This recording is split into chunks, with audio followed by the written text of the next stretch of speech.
Sou Pedro Paulo Rodrigues Santos, sou mestre em filosofia, doutorando em filosofia atualmente, professor universitário e da educação básica, 32 anos.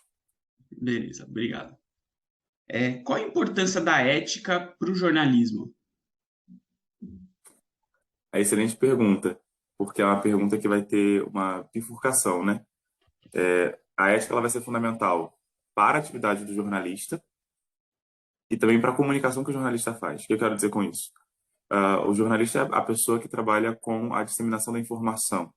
E aí, esse trabalho é o trabalho que vai mobilizar a vida cultural, política e social de um povo. Então, é importante que o jornalista, antes de tomar qualquer decisão na construção do seu discurso, ele avalie qual é o papel e o impacto que aquela construção vai ter na sociedade. É justamente essa reflexão, essa avaliação que a gente chama ética, né? A ética não tem tanto a ver com fazer ou não fazer. Ela tem muito mais a ver com uma reflexão acerca das consequências da nossa ação. Isso que diferencia a ética da moral. Então, o primeiro lado é isso. Essa autoconsciência que o jornalista precisa ter de que o seu papel é um papel que mobiliza a opinião das pessoas e, nesse sentido, mobiliza a própria construção de sociedade. Por outro lado, existe também uma ética que está intrínseca, a gente poderia dizer, no próprio conteúdo veiculado. Quer dizer, a, o Foucault já dizia isso em 1980. Nós somos uma sociedade que se constrói a partir dos discursos, né? O poder circula no Ocidente a partir dos discursos. E aí a própria seleção daquilo que nós escolhemos marcar como digno de ser noticiado e daquilo que não vai ser noticiado, o modo como fazemos isso, também acaba imprimindo a construção cultural coletiva e psicológica que a gente vai dando para a próxima geração. Então, para resumir, a gente poderia dizer que tem dois papéis. Um papel que é um papel performativo, o jornalista ele precisa se comprometer com a construção de sociedade que ele quer fazer, e aí esse sentido da autorreflexão é fundamental. E no outro, tem a ver com conteúdo veiculado, quer dizer, que tipo de notícia a gente produz, que tipo de notícia a gente transmite e quais são as pessoas que são impactadas por essas notícias, né? Como a vida dessas pessoas vai ser alterada também por isso. Então, é um papel performativo e ativo. Não sei se ficou clara a resposta. Ficou muito claro. Obrigado. Em casos que há apelo popular, os meios jornalistas ficam na busca por ter mais audiência, ficando mais propício a não seguir 100% a ética, que buscam até aquele sensacionalismo intenso. O que você pensa quando esses meios ficam cegos pela busca pela audiência e acabam infringindo a ética? Perfeito, porque isso tem a ver com a primeira parte que a gente responde antes, né? A questão da performatividade. Quando o jornalismo ele abre mão do seu compromisso, que é o compromisso de fazer com que o conhecimento se torne coletivo, que é o ideal do iluminismo, né, de que o conhecimento se torne para todos. Quando o jornalista abre mão disso, quando o sistema no qual ele está empregado abre mão disso, e ambos, né, tanto o jornalista quanto o sistema, se vendem à lógica de produtividade do capitalismo, aí a gente está numa situação de bestialidade, né? De uma invasão da barbárie naquilo que seria a civilização. O jornalismo ele é uma expressão do marco civilizatório do Ocidente, mas quando ele se entrega, quando ele entrega a sua prática ao capital, ele se transforma também num mecanismo de barbárie. O que eu quero dizer com isso? Quando o apelo midiático, no sentido de o apelo por mais visibilidade, por mais audiência, se torna a pedra principal, critérios básicos como checagem de fatos, verdade, preocupação social se tornam irrelevantes. E aí, o jornalismo ele acaba fazendo para a sociedade aquilo que ele veio para combater. Ele acaba deixando de ser antídoto para se tornar o próprio veneno, né? Que é a disseminação de, informações perigosas, dois, informações falsas, três, a formação de um consciente coletivo que não se torna mais capaz de distinguir aquilo que é o fato daquilo que é a construção narrativa. E aí, nesse sentido, é terrível, porque a gente vai ter impactos não só na vida da pessoa, né?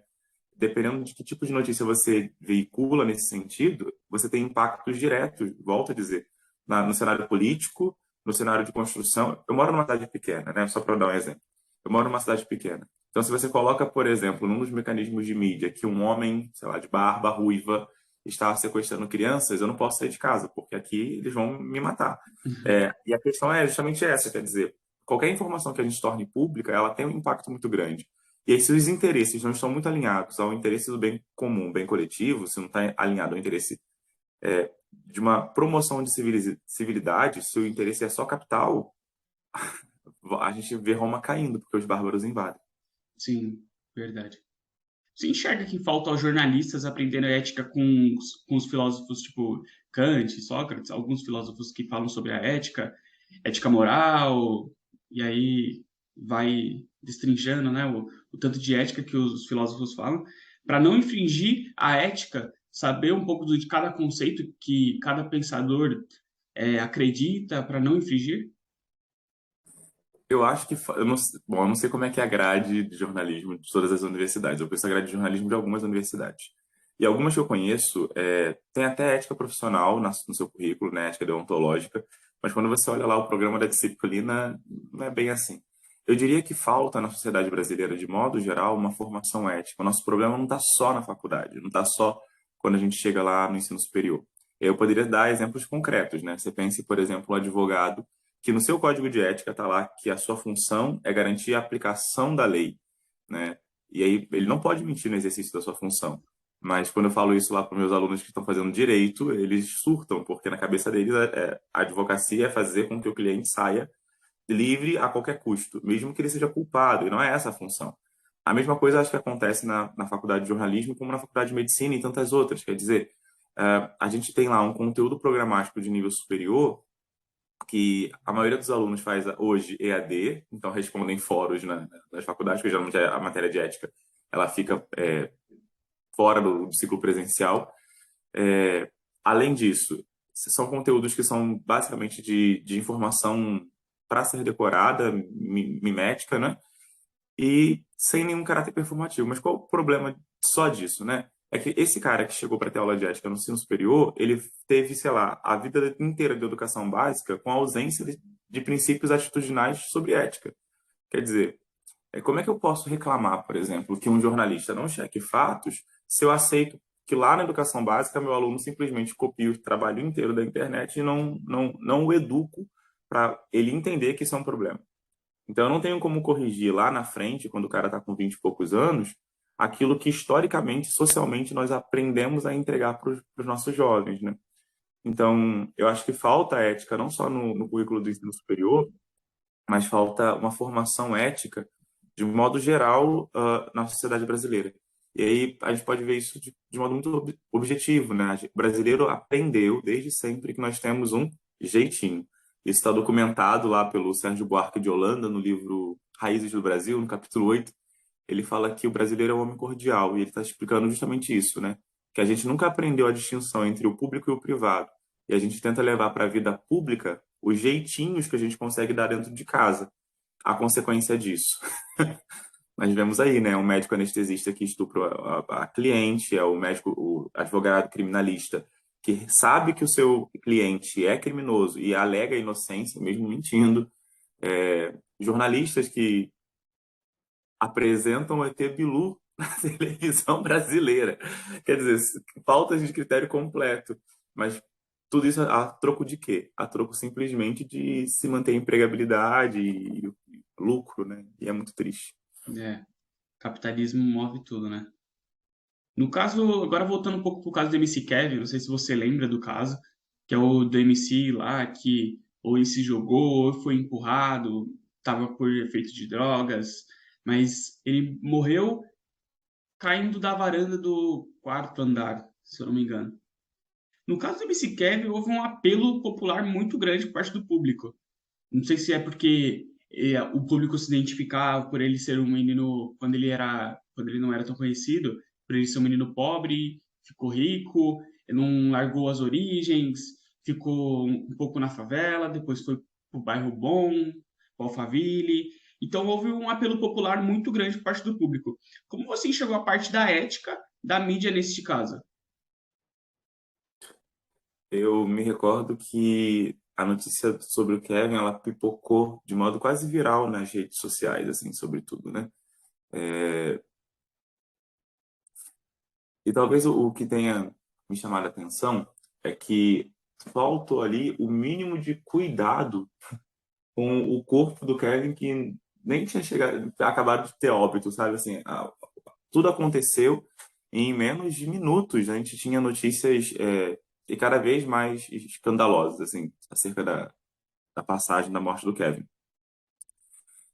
O que, obviamente, tinha um interesse explícito, porque o fato do Kevin ser alguém que, como você falou, tem uma origem pobre, e aí gera uma identificação, porque o brasileiro gosta dessa coisa, né? O brasileiro gosta, a gente tem uma construção de psicologia social em que o tempo todo a gente está tentando sobreviver. E aí quando a gente vê que alguém deu certo, de algum modo a gente se identifica e a gente fica torcendo pela pessoa porque a gente gostaria que se fosse a gente também. Então, já tinha esse apelo. Outra coisa é que Kevin se dirigia exclusivamente para as massas, né? Quer dizer, a produção cultural do Kevin era uma produção que não tinha como foco, como objetivo, as elites ou o público de elite, mas as massas, a camada popular. Então, qualquer coisa que acontecesse com aquele corpo, com aquela pessoa, obviamente seria um impacto midiático. E acho que foi isso que foi visto logo assim que as primeiras notícias saíram. E aí, minha opinião, né? Acho que houve precipitação e, nesse sentido, falta de compromisso ético, porque antes mesmo da polícia terminar de fazer o perímetro, de montar o perímetro, você já tinha teorias especulatórias de que o Kevin tinha se matado, que ele tinha tido um surto de overdose, que ele tinha sido morto pelos amigos que estavam no apartamento. Em menos de uma hora você já tinha mais de, sei lá, quantas versões do crime. E isso foi uma coisa que me assustou. Porque, independente de qual versão fosse verdadeira, naquele momento você tinha uma mãe que tinha acabado de perder o filho e que possivelmente ficou sabendo que o filho estava morto por um desses veículos de comunicação. E as informações chegando completamente descasadas, enfim. Então, nesse sentido que me preocupa. E uma outra questão que estava ali presente é que havia a hipótese do Kevin ter se matado. E a gente sabe, né, que o suicídio ele tem uma característica viral, ele tem um impacto viral. Só um dado cultural, o sofrimento do jovem Werther de Goethe, lá no século XIX, quando foi publicado, aumentou em quase 300% o número de suicídios na Alemanha, porque o personagem principal se mata, né?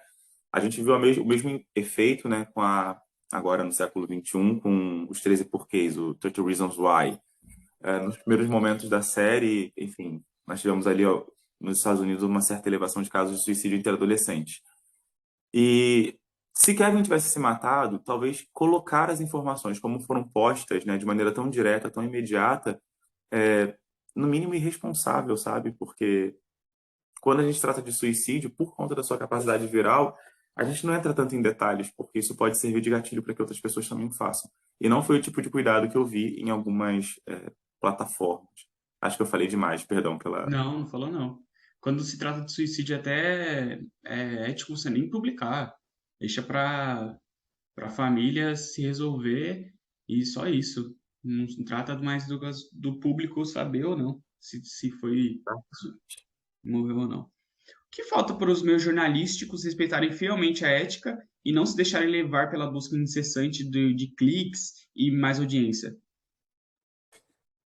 Acho que a gente precisaria fazer uma reforma no sistema. Mas o que eu quero dizer é o seguinte: infelizmente, a gente vive num cenário econômico em que quem não se destaca morre afogado. Então, talvez a grande questão não seja só o jornalismo, a grande questão seja o modo como nós produzimos hoje riqueza.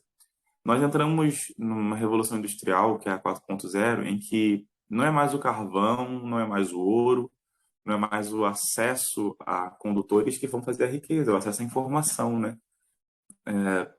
E é muito curioso porque nós entramos na era da informação sendo ainda homens e mulheres do analógico.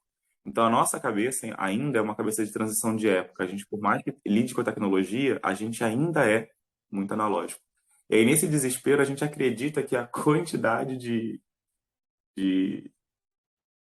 cliques, de views que a gente tem é o que vai nos manter presente no mercado. Enquanto a gente não tiver consciência de que esse mercado ele está se assentando e que no futuro permanecerão aqueles que ofertam produtos de qualidade, no caso da informação fidedigna, a gente não vai conseguir superar muito esse cenário que a gente está vivendo, não, de desinformação. Além disso, no caso especificamente do Brasil, eu penso que a gente precisaria melhorar o índice intelectual mesmo do povo, né? E o que eu quero dizer com isso? É muito desesperador quando eu pego jornalistas de renome, por exemplo, que depois de uma trajetória relativamente grande de jornalismo, defendem coisas que são indefensáveis, como por exemplo, e aí não é uma questão de polemizar, é uma questão de precisão conceitual estabelecida historicamente, né? Que os movimentos nazistas são movimentos de esquerda, ou que a educação no Brasil pretende sexualizar os alunos. E eu não estou falando nem de jornalistas que estão se mobilizando ideologicamente a partir de um lugar político, não. São pessoas que estão realmente convencidas, por uma série de fatores, disso. E aí, quer dizer, é muito curioso, porque o cara aprendeu a pesquisar para escrever uma informação, para publicar uma notícia, mas ele não aprendeu a pesquisar para se formar como intelectual. Entende? Isso é desesperador.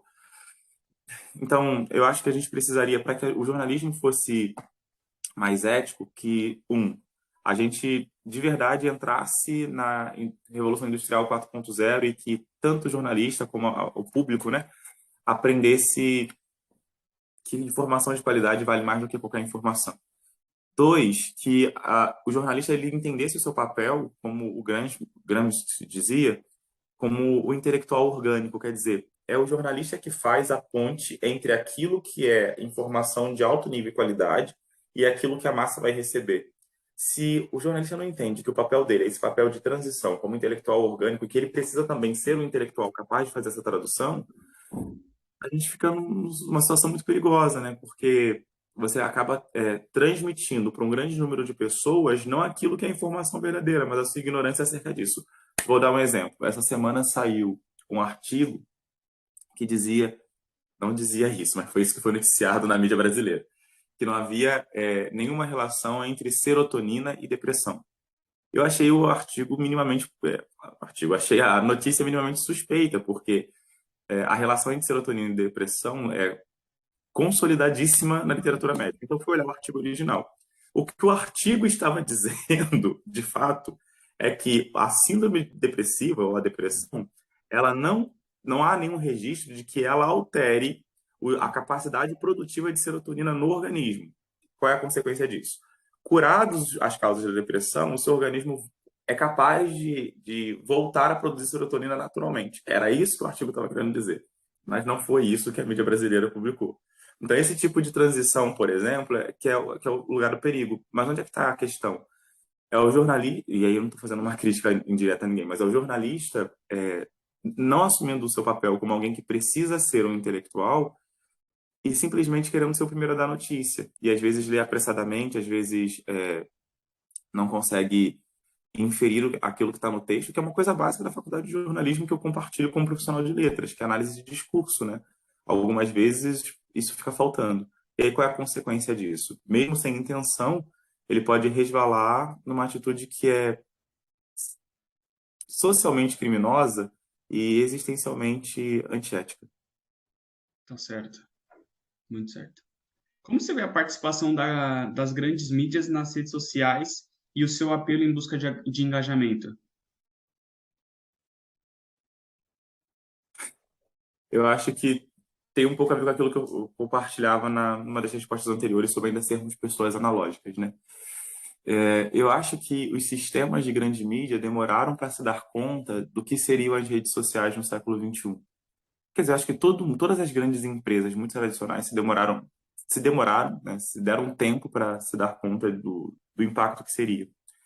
E aí, pensando um pouco nos frankfurtianos, na escola de Frankfurt, ah, nós vivemos no século XX e entramos no século XXI dominados por sistemas de comunicação de massa que eram verticais. Quer dizer, você tinha os grandes conglomerados de informação que eles decidiam que seria pauta, que seria manchete naquele dia, e eles decidiam que deveria ou não ser compartilhado pelos interesses próprios do veículo de comunicação. E, de repente, você tem um modo de disseminação da informação em que você não tem uma verticalização, você tem diversos polos que fazem a informação circular em rede.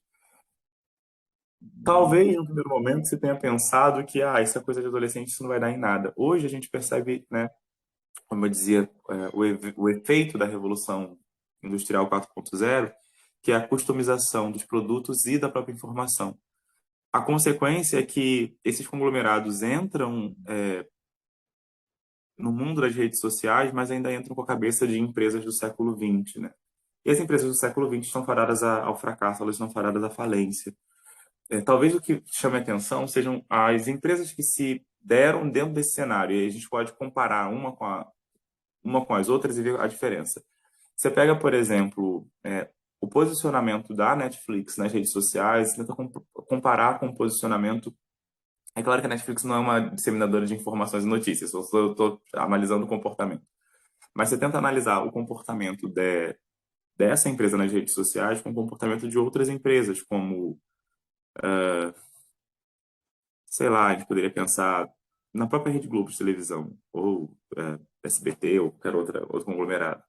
E aí você percebe que a Netflix ela customiza todas as suas respostas, ou seja, ela entrega para o seu consumidor, para o seu público-alvo, relações que são muito diretas, muito pessoais, ao passo que as grandes emissoras, os grandes conglomerados de notícias, continuam achando que o seu público é um público frio, que vai só aceita aquilo que está posto, né?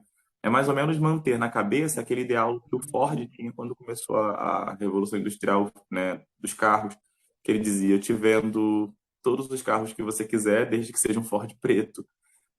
As empresas continuam com essa mentalidade, né? Eu sou X e te vendo tal coisa, e se você quiser, você que se adequa a isso. Quando o tempo que a gente vive hoje não é mais esse, né? Quer dizer, o sapato que eu compro hoje é um sapato que eu customizo na hora de fazer, quer dizer, eu escolho os elementos que vão compor o meu sapato. Se até um elemento hoje, né, de vestuário a gente faz assim, quiçá os mecanismos de comunicação, quiçá a linguagem comunicatória. Eu acho que talvez, enquanto as empresas não se atualizarem, quando eu falo de atualização, eu falo de investimento no público novo, no público que está saindo da faculdade agora, no público que nasce falando essa linguagem, porque é uma linguagem diferente da linguagem do século passado. Enquanto isso não acontecer, a gente vai continuar tendo esse gap em que sites de fofoca conseguem mais engajamentos de notícia do que grandes veículos que checam essas informações. E às vezes acontece, eu vi isso acontecendo há 15 dias, de grandes veículos de informação compartilharem notícias mentirosas tiradas de sites de fofocas, porque eu acho que nessa busca exacerbada por audiência, se pretendeu publicar e checar depois, entende? Depois você Uhum. teve que fazer uma errata e foi terrível, na minha opinião, pelo menos. Sim, fora a influência que esses Instagrams, esses veículos de fofocas têm na população.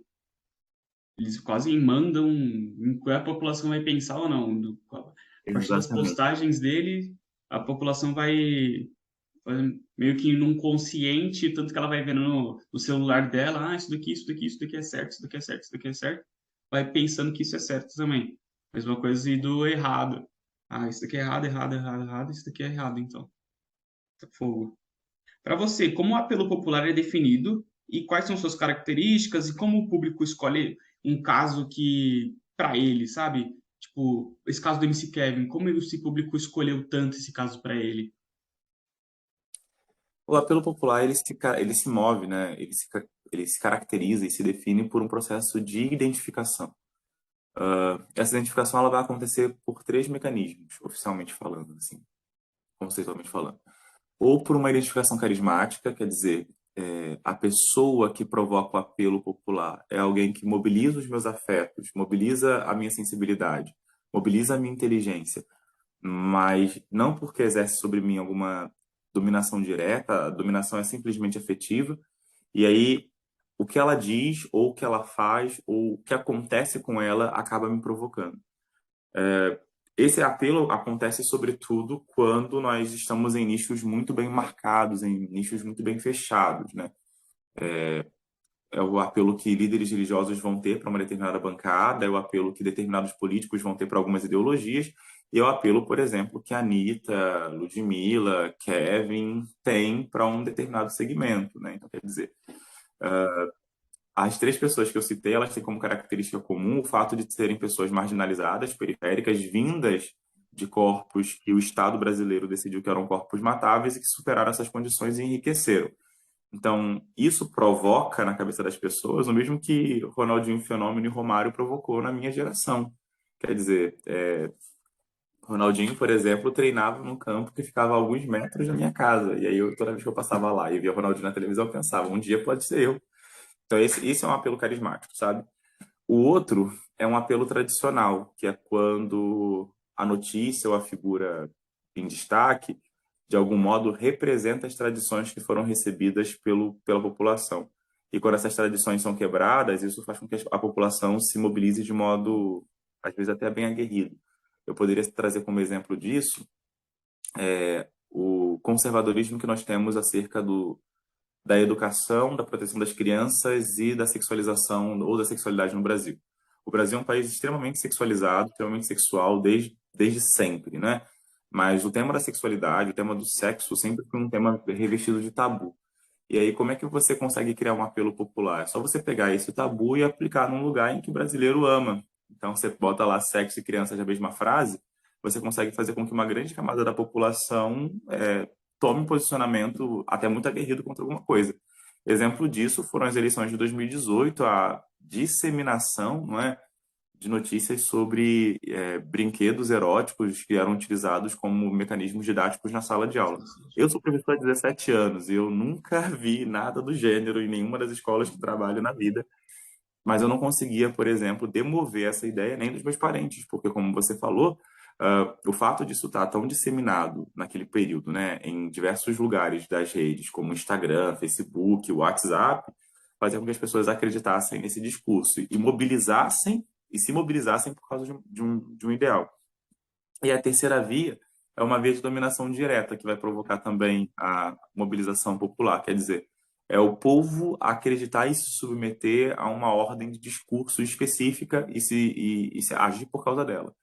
É o que a gente vai ver, por exemplo, quando um líder religioso convoca a população a fazer um boicote. Lembra aí do caso do Malafaia e a Boticário, por conta de alguma coisa não heteronormativa que a Boticário colocou. E grande parte naquele período do público evangélico realmente parou de consumir ou de, enfim, ter relações ali com a determinada empresa. O ponto é, o apelo popular ele acontece sempre por uma identificação, ou seja, sempre por um momento em que a pessoa, né, o indivíduo na sociedade, ele se entende representado naquilo que está fazendo o apelo. Essa representação ela pode acontecer de modo carismático, de modo tradicional ou de modo vinculante, né, de modo imposto por poder. E isso vai acontecer porque, de algum modo, a gente projeta fora de nós a resolução das coisas que estão dentro de nós. Então, quando eu não consigo superar um problema muito grave em mim, eu tendo a tentar superar esse problema no outro, né? Você vai entender isso de modo muito direto. É muito difícil você conseguir mobilizar pessoas muito ricas para causas sociais nas quais elas não vão ganhar nada. Mas é muito fácil você ver um pobre que está passando necessidade compartilhar o pouco que tem com o outro. Porque no inconsciente desse pobre, tentar cobrir a dificuldade do outro é, de algum modo, também cobrir a sua própria dificuldade, né? Então, por exemplo, quando as pessoas, no caso do Kevin, em algum momento odiaram a mulher, né, que supostamente eu teria empurrado, porque essa foi uma das narrativas que se criou em algum momento. Ou então que começaram a pedir justiça pelo Kevin, elas estavam tentando tratar no corpo do Kevin que morreu as coisas que estão ali postas na vida delas, né? Pensa que não, isso é muito curioso, porque o caso do Kevin não mobilizou só jovens. Pensa na quantidade de mulheres com mais de 40 anos que ficaram tocadas pelo caso do Kevin, que acompanhava, a gente acompanhava isso pelos comentários, inclusive nas redes sociais. Porque Kevin era um menino periférico de 23 anos que morreu no auge da sua carreira. Quantas dessas mulheres não viram o corpo negro de seus filhos naquele corpo que estava ali caído? Entende a situação? E Uhum. aí, isso provoca, por exemplo, mobilização. Quer dizer, se ele morreu por droga ou se ele foi morto, queremos justiça ou queremos, de algum modo, impedir que isso aconteça, mas não é porque seja só o corpo do Kevin. É porque no corpo do Kevin está o corpo daquele que eu amo, está o corpo do meu filho, enfim. É sempre esse processo de identificação. E eu acho que eu divaguei, eu falei demais. Então, depois Não, você tá tudo certo, tá tudo certo. controle, porque eu falo muito. Não, tá ótimo. Nesse caso da Boticário também tem o caso da Natura. Foi recentemente do Dia dos Pais que colocaram a Tammy Gretchen, ou Tammy Gretchen, no, como, como, como posso falar? Como papel da publicidade. E aí gerou uma revolta enorme. Com qual filósofo você se identifica mais com o pensamento sobre o que é ética e por quê? Ah, essa é a mais rápida de responder. É um filósofo que talvez ninguém vai conhecer muito, mas que é fundamental. Se chama Emmanuel Levinas. É um filósofo lituano que se naturalizou na França e que é o intelectual que está por detrás de nomes como Sartre, Merleau-Ponty, Simone de Beauvoir, Deleuze, Guattari, Foucault, Derrida. Enfim, o filósofo é Emmanuel Levinas. E por que eu me identifico com ele? O Levinas ele pensa a ética num lugar que talvez seja muito original. Nós a vida inteira aprendemos, desde Aristóteles, que a ética tinha a ver somente com uma reflexão sobre o que é certo e o que é errado no agir humano. E o Levinas, ele move esse lugar e nos lembra que a ética é sempre a resposta que cada sujeito dá ao rosto da outra pessoa que aparece. Então, a ética não tem mais a ver com o fato de eu determinar o que é certo e o que é errado. E o Levinas ele mostra que historicamente toda vez que a gente fez isso, que seguiu Aristóteles, a gente sempre fez besteira grave, né? Em algum momento, Hitler determinou em Mein Kampf o que era certo e o que era errado. Ele estabeleceu um novo paradigma ético. E a gente viu qual foi a consequência disso, né? Os campos de concentração. Em algum momento, Stalin determinou o que era certo e o que era errado, e aquilo também foi acolhido pela população, e a gente viu a consequência, né? Os gulags. Em algum momento, o europeu olhou para baixo, olhou para o sul, viu a África e estabeleceu o que era certo e o que era errado sobre os corpos pretos. E a gente viu o século XVI, XVII, até o século XIX no Brasil, qual foi a consequência desse estabelecimento de certo e do errado. O que o Levinas propõe? Que a ética é sempre a resposta ao fato de que existe uma outra pessoa que não sou eu. E que essa pessoa que aparece, ela é vulnerável, ela é matável, ela é capaz de ser morta. E a minha atitude é sempre a atitude de tentar garantir que essa pessoa não venha a óbito. Então, a ética não tem mais a ver com o sujeito que age, mas tem a ver com o sujeito que é o objeto da minha ação. Então, um deslocamento da posição. E é a esse filósofo que eu me dedico, inclusive, é ele que eu estudo desde a graduação, desde a primeira faculdade. É o cara que eu estudo. Pô, que bacana. E para finalizar, como a filosofia pode ajudar no desenvolvimento da ética na televisão? Acho que talvez três caminhos que seriam possíveis, né? Primeiro, acho que deveria haver mais filosofia no. Quando eu falo mais filosofia de verdade. No currículo educacional brasileiro como um todo, né? Eu acho que a gente precisava de filosofia no ensino fundamental, precisava de filosofia no ensino fundamental 2, no ensino médio com qualidade, e também na graduação. Às vezes me causa espanto que, por exemplo, o professor que vai dar, sei lá, as disciplinas voltadas para a formação profissional e ética, seja, no caso do direito, um advogado e não um filósofo, seja um médico e não um filósofo.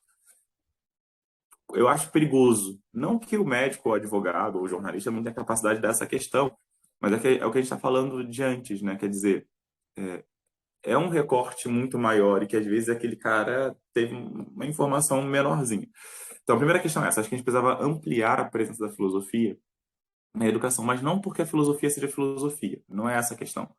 Mas justamente para ajudar as pessoas, sobretudo aquelas que no futuro vão se dedicar a posições mais intelectuais, como é o caso do jornalismo, a pensarem conceitualmente, não a pensarem factualmente. Então, isso é uma questão importante. Isso se faz no longo prazo, não se faz num curso apenas de 4 anos. Por isso que precisaria ampliar mais. Depois, talvez dar mais espaço nas grandes mídias, nos debates, para pensamentos que não sejam pensamentos tão polarizados, né? E nesse sentido, talvez o papel de filósofo seja interessante, porque via de regra, a filosofia ela se compromete com a verdade das coisas e não com a polarização ideológica do filósofo, via de regra. É claro que pode ter um filósofo ou outro meio perturbado no caminho, mas teoricamente essa seria a função, né? Então, talvez trazer a discussão filosófica para a esfera pública seja um ponto relevante, um ponto interessante.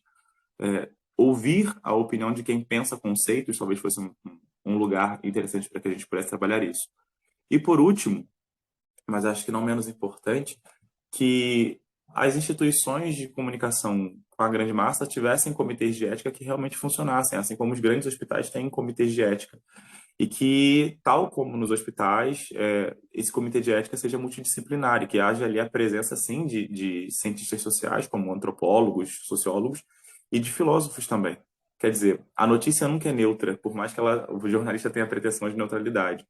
E aí talvez pensar que existem gatilhos discursivos que são postos no texto que se produz é importante. E aí para esse papel, pessoas que estão treinadas para isso, né? Seria legal. Seria um investimento, né? Mas aí se suporia que a empresa também tivesse um compromisso social, que ela se entendesse como o quarto poder, né? Se nós no Brasil nós temos lá o executivo, o legislativo e o judiciário, o Brasil é muito governado também pela mídia. Então a gente precisa entender que isso não é uma crítica, é uma coisa boa, muito boa inclusive, porque é a mídia que vai controlar os outros três poderes em certa medida de ajudar as pessoas a pensarem. Mas quando essa mídia não se compromete também com o bem comum, aí é perigoso.